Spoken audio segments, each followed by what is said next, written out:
Bienvenidos a Casa de Mara, gracias por acompañarnos. La verdad es que me siento bendecida.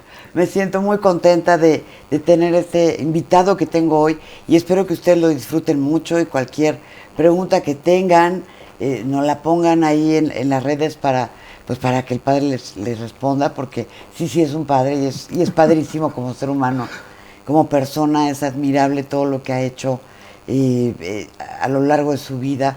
Y ahorita lo estoy interrogando fuera de cámaras de a qué hora duerme, porque no para de sacar recursos para el lugar donde está, para la gente, recursos humanos, ahora sí, no que suene a departamentos, sino que suene a recursos para el alma, recursos para entender mejor la vida, porque yo creo que las religiones confluyen en lo mismo, en ser buenos seres humanos, en portarnos bien, en ayudar, en apoyar, y le llaman a él el padre de las estrellas. Lleva ya 45 años ejerciendo su oficio, un oficio muy bonito y un oficio que yo he visto muy de cerca. Y a cualquier llamada, a cualquier necesidad que tengamos, siempre está él para un consejo, para una bendición, para lo que necesitamos. Así que me da muchísimo gusto recibir hoy al padre José de Jesús Aguilar. Bienvenido, padre. Muchas gracias, Mara. Gracias por la invitación. Normalmente es el padre el que confiesa a las personas y ahora te va a tocar a ti confesarme un poquito. Gracias por la invitación. No, gracias a usted, padre. Y de repente, bueno, lo vemos en una cantidad de programas y ahora platicamos. Y yo lo he visto también haciendo telenovelas, nos contaba de un corto que hizo que se llama Aire. En fin, usted se ha diversificado y su fe la ha diversificado y su labor con la humanidad la ha diversificado. Yo te preguntaría a ti, y eso se le pregunta a mucha gente que de repente me cuestiona, padre, ¿por qué anda aquí, acá y allá? Como decía Maxine Goodside, ajonjolí de todos los moles. Yo te preguntaría a ti, ¿qué es lo que piensas que hace un sacerdote durante el día? Pues yo creo que está en la iglesia atendiendo a la gente, no falta quien lo busque porque ya hay que dar santos óleos, no sé, pienso que todo el día le está recibiendo llamadas, está atendiendo gente.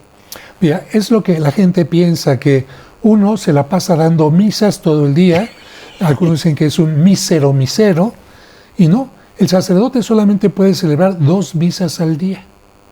Generalmente uno en la mañana muy temprano, otro en la tarde, noche, y durante el día, como dices tú, bueno, esperar que llegue alguien con necesidad de algún consejo, lo que sea, pero la verdad es que casi no llega nadie.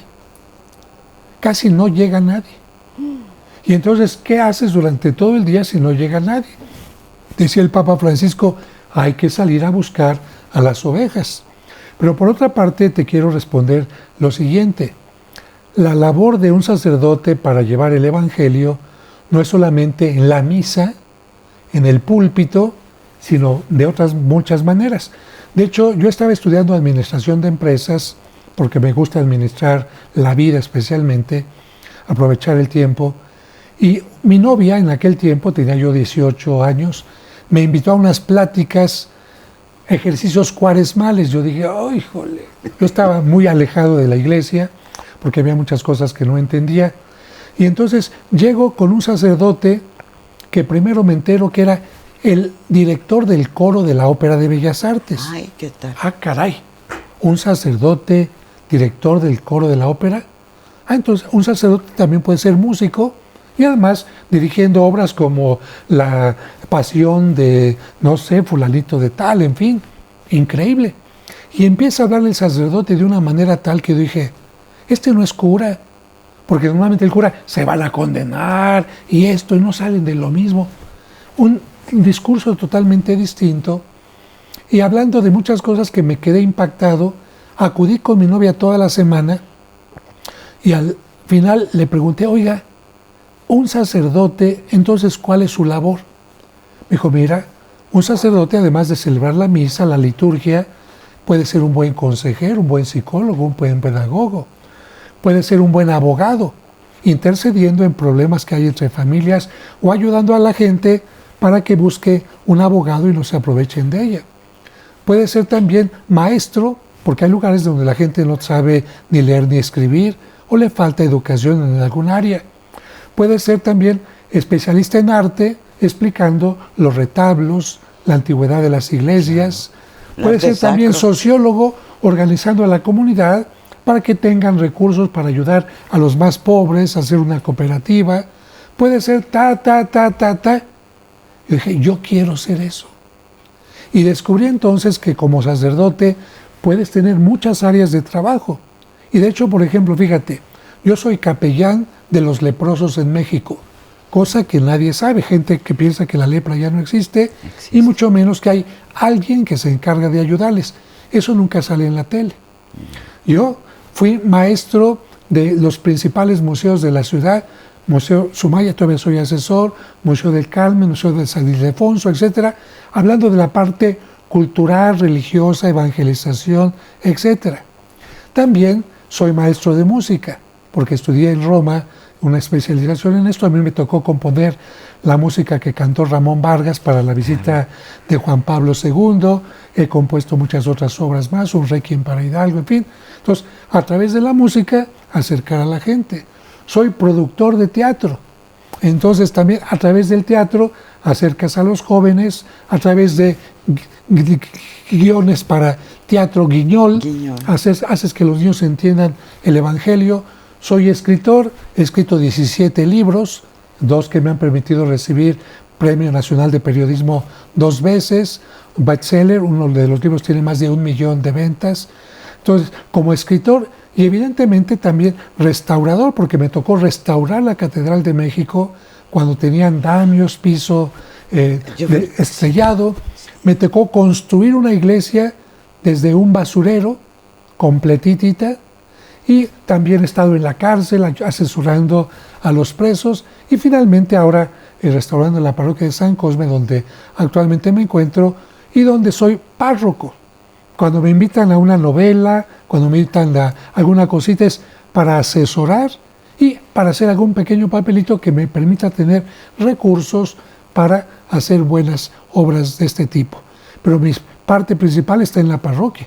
Tú vas a la parroquia y ahí tengo cursos gratuitos de tanatología a los que asisten 1000 personas por sesión. Cursos gratuitos de autoestima a los que acuden también 1000 personas por sesión. Y además el programa de radio diario en Fórmula y el programa dominical en Grupo Imagen. Entonces dime si no puede un sacerdote abarcar muchas cosas al mismo tiempo. Y además a mí me llamó mucho la atención porque en el teatro donde estamos haciendo Las Leonas, se fue la luz y ya sabe todas las historias que corren en los teatros. Y entonces le llamé al Padre José Jesús para que nos fuera a dar una bendición.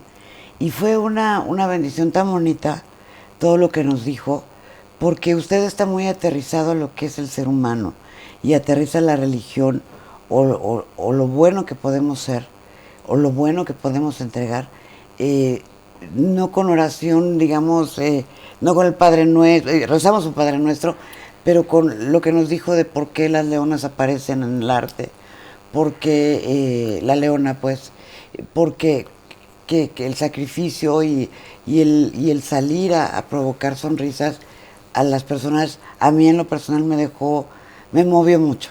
Pero fíjate algo importante que toqué en ese momento, el miedo. El miedo, decían los griegos, que te paraliza. ¿Te acuerdas aquella historia de la medusa, que veía la medusa se convertía en piedra? Que es una manera de decir, cuando tienes miedo ya no accionas, te conviertes en, mejor no me caso porque qué tal que me va mal. Mejor no me inscribo a ese taller porque a lo mejor qué tal que no puedo. No. Entonces el miedo hay que tratar de vencerlo, hay que tratar de manejarlo. Y cuando hay miedo, imagínate una persona que está en el teatro con miedo, pues ya está actuando en contra de sí misma. Y por otra parte, y le comento esto a tu público porque, ¿qué es lo que pasó? Bueno, en esa parte de la ciudad se fue la luz, y concretamente en el teatro. Pero, digamos, a un lado de esta obra de Las Leonas, que es maravillosa, no se la pierdan, están presentando una obra donde Luis Felipe Tobar, que fue mi maestro de actuación, a quien le mando un saludo también, bueno, tiene una obra donde el demonio se presenta, para que quede claro, ¿no? El demonio se posee a una persona y la hace actuar de tal o cual manera, y evidentemente es una obra de miedo. Y cuando una persona directa o indirectamente invoca al mal, puede tener ciertas repercusiones. No una posesión demoníaca, ciertamente, porque para eso hay que hacerlo directamente. Pero sí puede tener ciertas influencias como urticaria, dolor de cabeza, vómitos, etc. O puede hacer que el lugar donde se encuentre, como se dice popularmente, se llene de algo. La gente le dice vibra porque siente algo, pero la gente siente que hay algo extraño, algo no bueno en ese lugar. Y entonces, ¿qué es lo que haces cuando alguien, vecinito, le abrió la puerta a este tipo de cosas? Tú dices, con permiso, yo se la cierro. Y este hecho se puede hacer con agua bendita, con una oración y sobre todo con tomar conciencia. Hey, quizás en el otro teatro, aquí en este teatro no estamos haciendo nada en contra de lo que creemos. Entonces, tomar conciencia ante los peligros es muy importante para ver cómo reaccionas ante ellos. Y la labor de un actor, padre. Claro, un actor no puede ser... Yo, cuando me invitaron una vez a celebrar una misa en Televisa por una novela, les dije, miren, yo en toda mi vida he realizado 2 exorcismos, pero cada vez que vengo a Televisa tengo miedo, porque aquí veo muchas posesiones. Y aquí concretamente en este foro, muchas posesiones. Y de repente el productor, ¿cuándo, padre? Pues yo cuando veo que de repente sale una actriz que es toda un dulce, y de repente toma el papel de la villana como Daniela Ross, pues evidentemente que esa actriz se dejó poseer por un personaje, ¿no? A eso me refiero en cuanto a posesiones. Y claro, tú puedes hacer que algún personaje se convierta en ti, en lo que es. Puede ser hombre, puede ser mujer, puede ser animal o lo que sea. Pero tú puedes hacer también que el demonio te posea o que el Espíritu de Dios te posea. Y de acuerdo a lo que tú le abres la puerta, es lo que tienes en tu corazón, ¿no? Le abres la puerta al deseo de venganza, le abres la puerta a la bajoestima, le abres la puerta a la desesperación. Pues aquí estás tú diciendo por dónde quieres que transite tu carro, ¿no? Ahora bien, padre, ¿la Iglesia Católica o la religión católica ha perdido adeptos? Ha perdido, yo creo que sí. Yo creo que sí, en varias circunstancias, por varias razones. Primero, cuando tú solamente tienes tu supercito en el que siempre vas porque no hay otro super, y de repente te ofrecen otro y otro, con más productos, con distintos precios, distintas cosas, dejas de ir a ese súper y empiezas a ir a los demás. Durante mucho tiempo en México, pues solamente parecía que existía la Iglesia Católica. La ortodoxa, pues no. Los evangélicos, un poquito. Y de repente empiezan a entrar una gran cantidad de grupos cristianos de Estados Unidos, y empiezan que los mormones y que los testigos de Jehová, y empieza a entrar que el budismo y que el taoísmo y que los chakras y que quién sabe qué. Pues mucha gente le empieza a buscar a cuál grupito pues le llama la atención. Y sobre todo, algunos, ¿qué grupo me exige menos? ¿Qué grupo mágicamente me ofrece más rápidamente todo? No como un grupo que se hizo famoso de pare de sufrir. Ven aquí ya, tu problema, tu pérdida, tu duelo, tu dinero, infidelidad, todo ya se acabó. Yo creo que cada quien busca en donde se siente bien y está en todo su derecho. Y la otra parte es porque pues la Iglesia no siempre ha actuado de la mejor manera. Yo a veces a los seminaristas les digo, miren, si quieren entender más allá lo que tenemos que hacer en la Iglesia, somos algo espiritual. Estamos llamados a hablar a la gente para su crecimiento, para un desarrollo de la sociedad, para un acercamiento a Dios, para la vivencia de valores. Pero también la tienen que ver como una empresa. Si tú no ofreces un producto bueno en forma adecuada, nadie te compra el producto.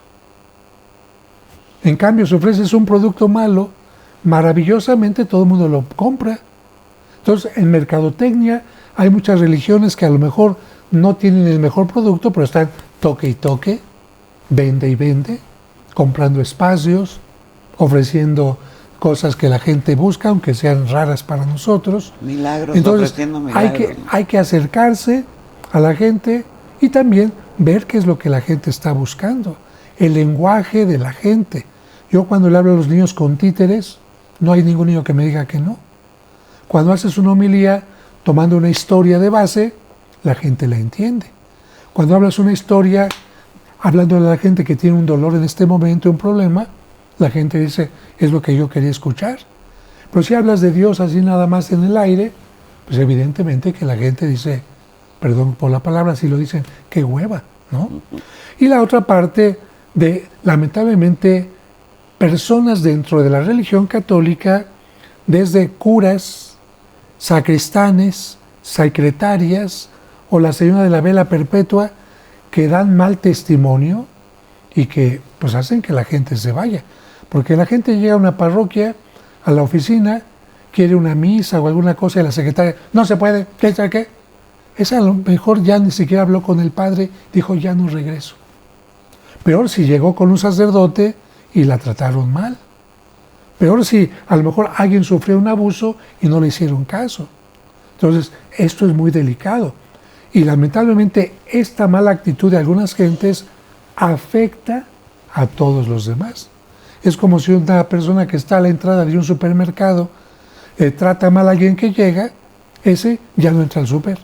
Ya no compró el producto ni de uno, ni de otro, ni nada. Entonces, claro, hay gente muy enojada y les entiendo perfectamente que se hayan alejado de la iglesia por esto.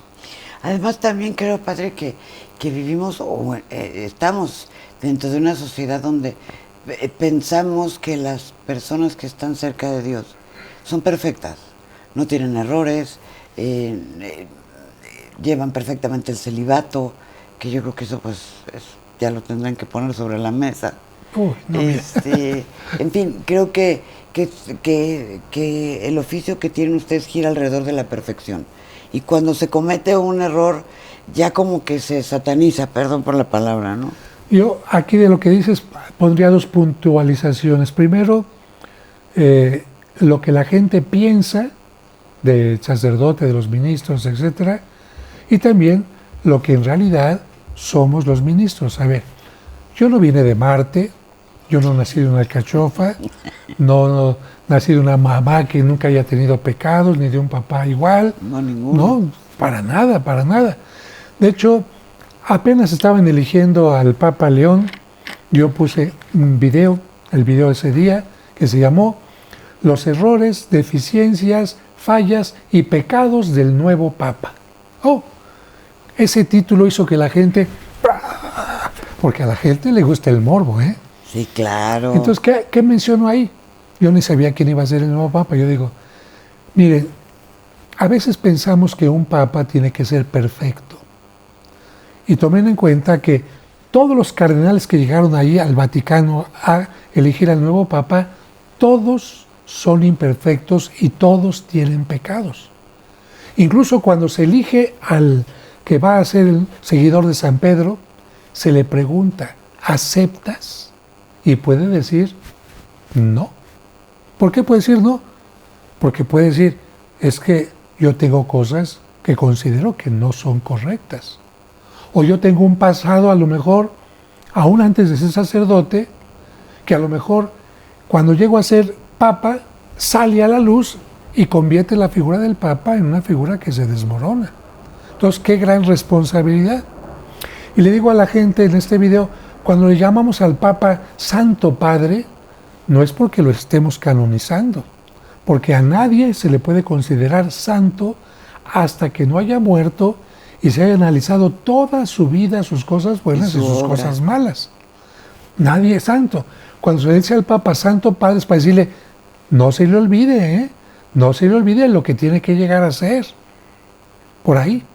Entonces, entender que un sacerdote puede tener fallas, puede tener esto, nos hace que tengamos de él una menor, se me olvidó la palabra, cuando tú... Credibilidad. No credibilidad, una expectativa, porque precisamente por eso dicen que del amor al odio hay un paso. Imagínate, cuando tú has puesto a una persona como tu Dios, todo me lo va a resolver, nunca me va a fallar, siempre va a estar conmigo, siempre va a actuar como yo pienso. Y esa persona falla, de aquí al suelo. Ay, padre. Lo que pasa con los hijos. Sí. El niño, mi papá, mi mamá, mi héroe, mi Superman, es lo máximo, quién sabe qué. El niño empieza a crecer y como adolescente se da cuenta que el papá y la mamá son normales, que tienen fallas, les descubren un error. ¡Pácatelas! Entonces, yo le digo a la gente, no pongan así a los sacerdotes. Es un ángel que ni siquiera cuando va a hacer pipí hace agua bendita. No, no, no. Nunca pongan a nadie, y menos a un sacerdote así, porque ¿qué es lo que va a pasar? Del odio al amor, te digo, del amor al odio. Del odio al amor no hay un paso. Pero en cambio, pregúntale a cuánta gente, ¿por qué le tiene tanto odio a la pareja? ¿Por qué le tiene tanto odio a ese amigo? Porque hubo una expectativa grandísima y se sintieron decepcionados. Claro. Y en el caso de la tanatología, cuando doy los cursos le digo a la gente, miren, siempre que se pierde a un ser querido, mendigo Dios, Sí. ¿sabes qué? Creí que ibas a curar a mi mamá, creí que ibas a hacer que mi pareja nunca me fuera infiel, yo que he sido buena gente contigo y me secuestraron a mi hijo, vete a la mierda. Y por esta razón, cuando hay una pérdida, mucha gente deja de creer. Sí. Y cuando no la vas guiando un poquito, a ver, ¿en qué momento Dios te dijo que los seres buenos nunca van a morir? ¿En qué momento Dios te dice que la gente buena nunca se va a enfermar? ¿En qué momento Dios te dijo que una gente que te ama ahorita te va a amar para siempre? Que Él puede manipularlo para que te ame. Dios nunca te ha mentido. Entonces cuando la gente va entendiendo eso, dice, ok, Dios mío, te vuelvo a meter en mi vida ante esta pérdida que he tenido, ¿no? Entonces cuando tienes una expectativa muy grande en alguien, cuidado, cuidado. Ahora, padre, cuando murió el Papa Francisco, circularon en redes, que yo ya no sé si sea cierto o no, algunas fotografías de la parte de la cabecita del Papa, bueno, el Papa que ya falleció, y había 2 cruces de cabeza. No sé si esto tiene algún significado, si fue una foto truqueada, si fue una casualidad o qué. No, ahí en el Vaticano está una gran cruz de cabeza, claro. ¿Por qué, padre? Mira, Roma, en la antigüedad, estaba habitada y del otro lado del río Tíber había una colina, la colina vaticana, que no estaba habitada. Se le empezó a llamar Vaticana por los vaticinios, las adivinaciones que hacía un mago ahí. ¿Me engaña mi esposo? Ya desde entonces iba la gente ahí, ¿no? Entonces, como iban a buscar ahí quién les adivinara el futuro, era el vaticinio, y esa colina le llamaban el Vaticano. Como estaba deshabitada, y para los romanos era muy importante la diversión, las carreras de caballos era lo que más amaban, apuesta todo el día. El emperador, ¿qué hacía? Al pueblo, dale pan y circo. Todos los emperadores mandaban a hacer distintos circos, uno acá, otro acá, otro acá. Y cuando Calígula y Nerón quisieron hacer uno para ganarse al pueblo, ya no había espacio. ¿Dónde lo hicieron? En el Vaticano, en aquella colina. Y en aquella colina, cuando empezó la persecución contra los cristianos, mataban a varios cristianos. El lugar donde martirizaban a los cristianos era el circo. Iba la gente a ver ahí cómo los decapitaban, cómo los quemaban vivos, cómo los lanzaban a los leones. Y cuando atraparon a San Pedro en Roma, dijeron, vamos a matarte en el circo Vaticano. Y así fue, cuando lo llevaron ahí al circo con otros cristianos, le dijeron, te vamos a crucificar como tu maestro. Y Pedro dijo, no, no merezco morir como mi maestro. Crucifíquenme, pero pónganme la cabeza donde él tuvo los pies. Entonces a San Pedro lo crucifican de cabeza Así aparecen pinturas de Caravaggio, hay pinturas de Miguel Ángel, en pinturas de los grandes maestros, y precisamente por eso en el Vaticano hay junto a la tumba de San Pedro una cruz de cabeza para indicar cómo murió San Pedro. Qué interesante, padre. Y mire, todo el mundo lo estaba tomando por otro lado, que porque las cruces de cabeza y que, ya sabe, ¿no? ¿Cómo La gente inventa, no te imaginas, tanta cosa. Y otra de las cosas es, por ejemplo, Nostradamus, que todas las predicciones que ha hecho y todo lo que ha hablado, que se han cumplido. Y entonces todo el mundo espera al dichoso Papa Negro, de color, de hábito, y ahora dicen que nuestro nuevo Papa es León XIV, es el Papa Negro, pero por la oscuridad que tiene en el interior. Ahora cuénteme usted la verdad. Bueno, mira, en primer lugar, papas negros ya ha habido. ¿Por qué? Porque los primeros papas provenían de distintos ambientes, incluso de la parte del norte de África. Y la gente, hay que acordarse de dónde viene la palabra negro. La palabra morus, la palabra italiana, latina morus, es lo que significa negro. De donde viene la palabra mora, moreno. Entonces, una persona morena ya es un papa negro. Sin embargo, estas profecías lo que intentan es tratar de adivinar cuándo va a ser el fin del mundo. Eso es lo que importa para estas personas, no lo que va a hablar el Papa, lo que va a enseñar, etc.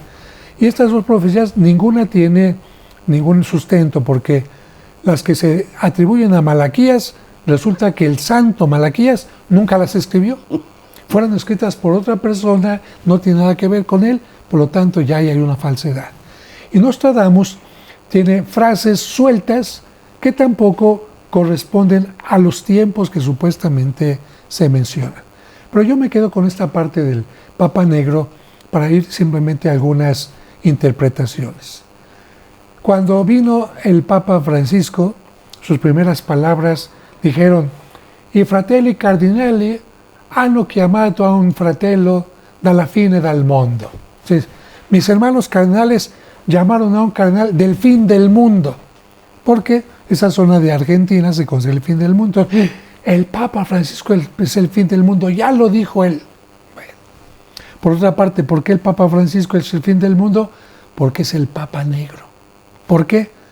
Porque es el primer Papa jesuita, sí. Y los jesuitas, ¿cómo se vestían? De negro, y ¿cómo les llamaban desde antes? Los Papas Negros. Entonces ya llegó con él, el Papa Negro. Bueno, como resultó que no se acabó el mundo, ya se murió el Papa Francisco, hay que ver cómo se lo acomodamos al siguiente. Ay, qué bien. Los agustinos también visten de negro, pero nunca les han llamado Papa Negros.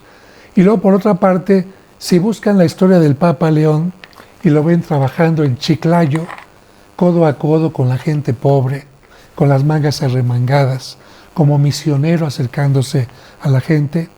Si buscan las fotografías del Papa en México, en Michoacán, donde ha estado mucho tiempo, en la Basílica de Guadalupe, lo van a ver trabajando con la gente sencilla. Y, de hecho, por esta razón, el Papa Francisco lo llamó para que fuera el encargado de ver a qué sacerdote nombraba obispo.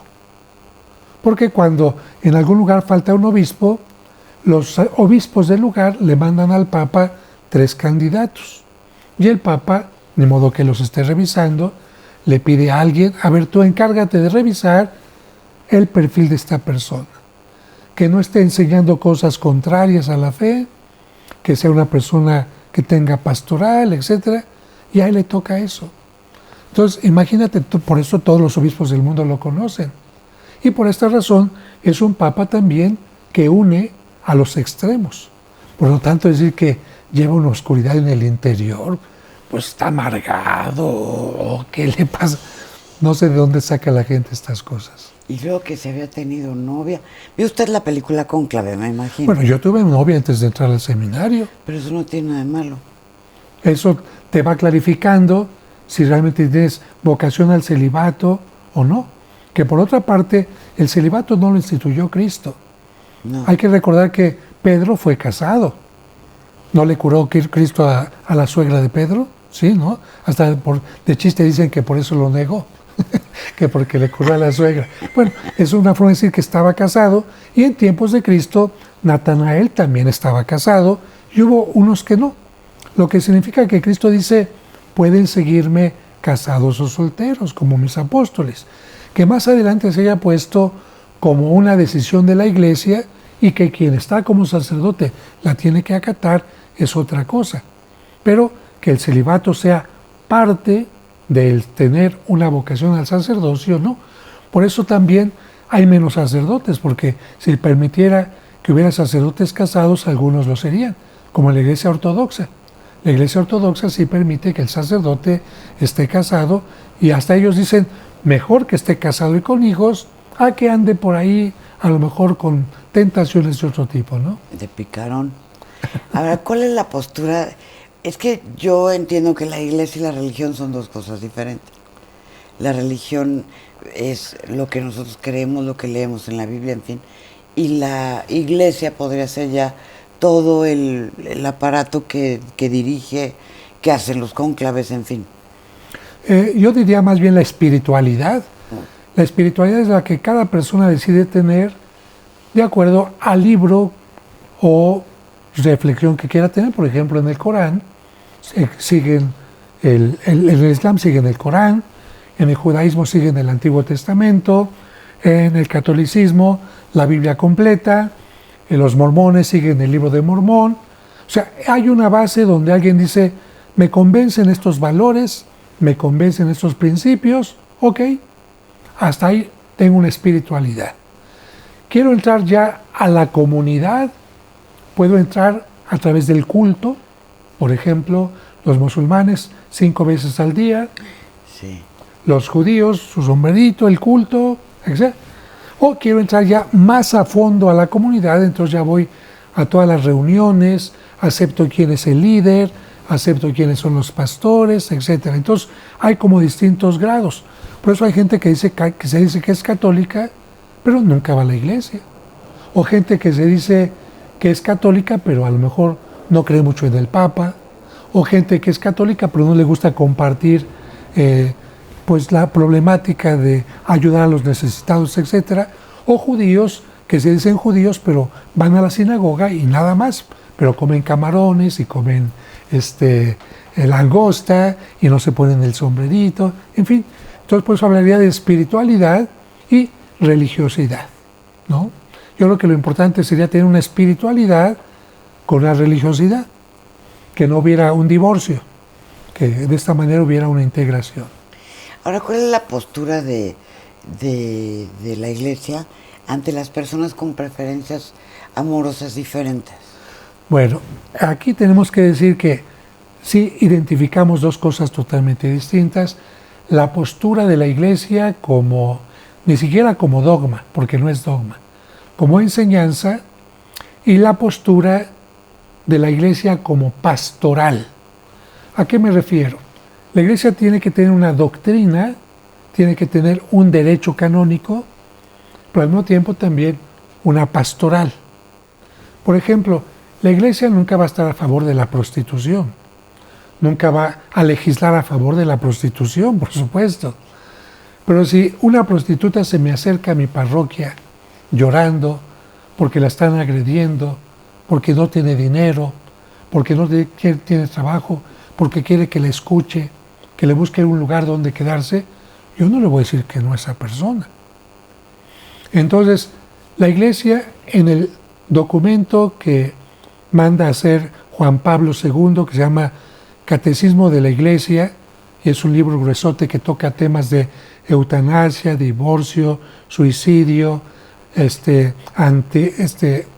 antinatalicia, ¿cómo se llama? Las pastillas anticonceptivas, etcétera, toca un punto concreto, homosexualidad. Y me parece muy importante lo que dice al principio. Aún se desconoce el origen psíquico de la homosexualidad. A mí esta parte me ilumina mucho, porque fíjate, no dice psicológico. La psicología es el comportamiento de una persona. Alguien diría, es que psicológicamente se puede comprobar que si una persona tuvo puros hermanas, si tuvo mucha mamitis, si tuvo un papá muy agresivo, si tuvo una agresión sexual, etcétera, ya está marcado. No.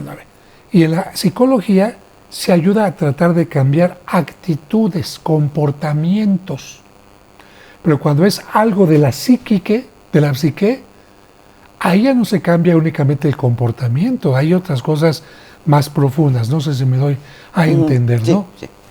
Entonces, cuando la iglesia dice, aún se desconoce el origen, por lo tanto, no me atrevería a decir que esto es una aberración, que esto va en contra de Dios, que aún esto.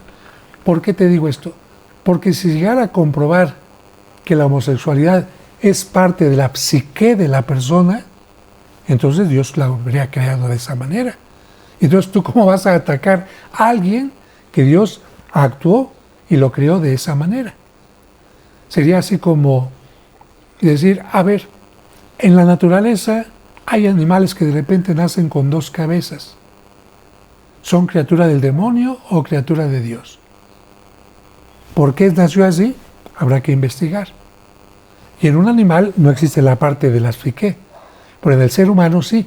Por lo tanto, la postura de ahí en este mismo documento se dice que no sean discriminados, que se sientan llamados también a vivir el amor de Dios. Sin embargo, el documento se queda cortito y ya no se va a casos concretos. Entonces, es válido que 2 hombres vivan juntos y compartan, eso ya no se toca, y ahí es donde empiezan unos marranos, sucios, pecaminosos, y otros, ¿por qué? Si se están amando, se están respetando. Pero ahí es donde la parte actualmente está en esto, mientras no se descubre el origen de la psique. Y el Papa Francisco dijo, bueno, independientemente en lo que andan investigando, la parte científica y esto y lo otro, veamos la parte humana. Si hay 2 hombres que se unen y del mismo sexo para agrederse, para faltarse al respeto, para utilizarse, para tener únicamente sexo y etcétera, será lo mismo que cuando 2 personas se unen para respetarse. Incluso hay casos donde dejan a un lado el sexo para convivir juntos. Será lo mismo donde uno se aprovecha del otro. En el caso de 2 mujeres igual. Yo creo que aquí la conciencia de cada persona será importante. Y es una postura personal, yo diría, yo trato a la gente en la parte exterior y en la que me comentan. En la parte íntima, yo no tengo por qué meterme. Es como si una persona está teniendo sexo en su cuarto y yo ni sé, y yo llego y abro la puerta. Hay cosas en las que solamente la persona y la pareja tendría que decidir. Pero lo que yo te digo sí es, cuando el Papa Francisco dijo, podemos bendecir a las personas divorciadas y vueltas a casar, podemos bendecir a las personas homosexuales, yo dije, claro, no hay ningún problema. Si en la misa, al término de la misa, el sacerdote no le pregunta a la gente, a ver, ¿hay divorciados, hay borrachos, hay alcohólicos, hay narcotraficantes? El Padre, al terminar de la misa, que los bendiga el Padre, el Hijo y el Espíritu Santo. ¿Qué significó esa bendición? Vayan a seguir haciendo sus tranzas, vayan haciendo... La bendición significa, Dios quiere lo mejor para cada persona. La bendición significa, Dios quiere lo mejor para ti. Trata de seguir aquello que en tu conciencia y de acuerdo a tu credo, tu religión, tu filosofía, es lo que es lo mejor para ti. ¿Y la pena de muerte algún día se aceptará aquí en nuestro país, padre? No creo. No creo, y sería muy delicado porque ¿quién la podría, como se decir, ¿quién puede decir, este merece la pena de muerte? Porque, bueno, existe la pena de muerte, y si el que está al frente, para deshacerse de sus enemigos, te inventa cosas, o te dice, por estar hablando de tal cosa ya mereces pena de muerte, es muy delicado. Para que existiera pena de muerte tenías que tener un agente de arriba, como dijo Cristo, el que esté libre de toda pena, que lance la primera piedra. Entonces eso es muy, muy delicado. Uy, padre, pues tenemos muchísimas cosas que platicar. Yo creo que va a tener que estar viniendo cada rato para... Veo que te están entrando muchísimas preguntas, qué barbaridad. Estás y disculpen que, bueno, algunas cosas las hablo a nivel personal, se entiende, pero también aclaro, Mara, esto. Cuando la gente quiera una postura clara de la Iglesia, no vaya con lo que dice un cura u otro. Catecismo de la Iglesia Católica, ahí están todos los temas sobre el punto, lo que es homosexualidad, suicidio, eutanasia, anticonceptivos, etcétera, para que tengan clara la posición de la Iglesia. Algunas cosas, como he repetido, son de nivel legislación, de nivel derecho, pero hay otras que tienen que ser más con nivel pastoral. Como el de la mamá, que el hijo es un borracho, un desgraciado, etcétera, se largó, le vació la cuenta, pero el hijo regresa arrepentido. ¿Qué diría el derecho, qué diría todo contra ese hijo? Mándelo a la... ¿no? Sí. No le perdone nada, pero si la mamá dice, yo estoy en el derecho de abrirle mi corazón y perdonarlo, ¿quién le quita ese derecho a la mamá? ¿Quién nos quita el derecho de ser bondadosos y comprensivos con las personas? Cuando está ese derecho en nuestro corazón, yo digo, ahí habita Dios. Es lo que yo puedo decir. Padre, ¿dónde lo podemos encontrar? Irlo a ver y ver sus redes. Bueno, en mi canal de YouTube estoy en Padre José de Jesús Aguilar, en X, que antes era Twitter, igual también, en Instagram y en TikTok también igual. La gente que a veces quiere sacar una cita conmigo, les digo, imagínense más de 1,5 millones de seguidores en YouTube, más las pláticas de 1,000 personas de autoestima, tanatología. Muchísima gente quiere una cita conmigo y se las voy dando, pero ahorita tengo 700 personas, imagínate, en espera, llena. Y se va llenando, además de todo el tiempo que tengo. Pero hay sacerdotes en la parroquia que también son psicólogos, magníficos en la espiritualidad, y en mi correo también me pueden escribir en padrejosedejesus@hotmail.com. Ahí también, desde distintas partes del mundo, trato de responder. Disculpen mi limitación, quisiera atender más cosas, pero ¿y su parroquia, no puedo. Padre, dónde está? La parroquia está a un lado del antiguo Cine Ópera, en la colonia San Rafael, se llama San Cosme y San Damián, son patronos de los gemelos, patronos de los trasplantes, y es una parroquia bellísima que me costó 20 años restaurar, pero que ahora es una de las joyas más bellas de México, con esculturas modernas, antiguas y sobre todo con atención a la gente. Serapio Rendón, número 5, colonia San Rafael. Oye, pues lo vamos a ir a visitar, Padre. Gracias, Mara. Y espero que venga pronto otra vez, porque hay muchas cosas que se nos quedaron en el tintero. Pero así muchas. Es. Eso del exorcismo, te dices que llegaron muchas llamadas, bueno.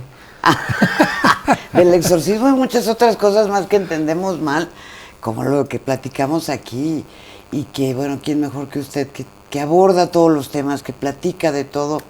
Y eso es lo bonito de poder hablar con un hombre como usted, y yo le expreso mi admiración, mi cariño y mi respeto. Gracias. Una última cosa, Mara. Algunos me han puesto el padre de las estrellas. Miren, es cierto que estoy cerca de actores, pero también estoy cerca cuando voy a las novelas de maquillistas, iluminadores, gente de intendencia, ayudándoles a resolver problemas y llevando el evangelio. Y es un ratito cuando estoy en las empresas de una u otra, y es más tiempo el que estoy con todos los fieles como ustedes. Y no falla el llamado cuando hay una urgencia y una necesidad. Claro, una muerte, sí, o cosas de ese tipo. Sí, Padre. Pues denos la bendición, Padre, a las personas que nos están viendo, que afortunadamente a través de las redes y esto podemos ya estar un poquito más cerca de una bendición. Con mucho gusto. Yo se las doy, pero crean lo que dice, porque la visión dice que Dios te bendiga. Cree que te bendice, que Dios te acompañe. Cree que te acompañe, dale espacio para que te acompañe. Porque si pedimos la bendición, pero no creemos que Dios está conmigo, que lo llevo en mí, que me creó con amor, que me ayuda a través de mi conciencia a tomar decisiones, que me da la posibilidad de cambiar cuando me he equivocado, pues ¿de qué me sirve? Ya me bendijo el Padre, ¿no? Que Dios los bendiga, les proteja y les acompañe siempre. En nombre del Padre, del Hijo y del Espíritu Santo. Amén. Muchísimas gracias, Padre. ¿Algo que quiera agregar? Solamente qué honor estar aquí con Mara Patricia. No, muchísimas gracias, Padre. Ya nos veremos bien prontito. Gracias, Mara. Gracias, gracias. Y gracias a usted por recibirnos ahí donde está el Padre José de Jesús Aguilar, aquí en Casa de Mara. Les mandamos un beso. Hasta la próxima.